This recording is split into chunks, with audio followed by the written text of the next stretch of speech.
Let's model membrane fusion using the principles of hydrophobicity and hydrophilicity. I'm dyeing the water blue so that we can see everything on camera. First up, let's see what happens when I put olive oil into pure water. No soap yet. Smaller droplets of oil quickly converge with nearby droplets to form bigger droplets. This makes sense because the chemistry of oil and water are very different. Water is polar and slightly charged, while oil is uncharged, meaning that there is a magnetic force repelling the water and oil away from one another. Even when I try to mix them together, it doesn't work very well.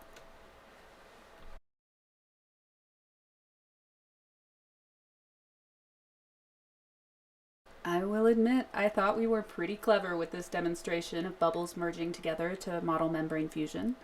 That is, until I realized how hard it actually is on such a small scale.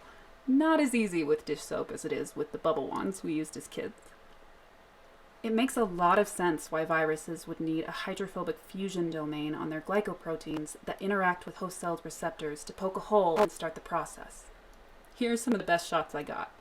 If you follow my mouse cursor, you can see the largest bubble at the tip get slightly bigger as I agitate the water.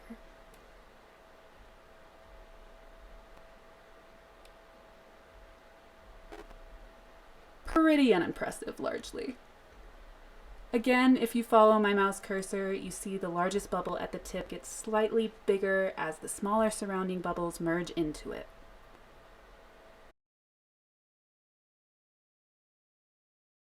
Again, pretty anticlimactic. However, I did find another great video that demonstrates this perfectly.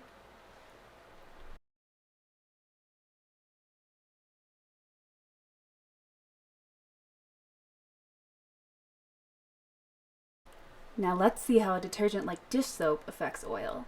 I just have a little bit on my fork, but it makes a big difference. Initially, the oil is repelled by the dish soap, but it soon stops because the detergent molecules quickly realign themselves so that the hydrophobic ends are facing the oil, while their hydrophilic ends are facing the water. Adding more dish soap actually starts to cause the oil to recede further.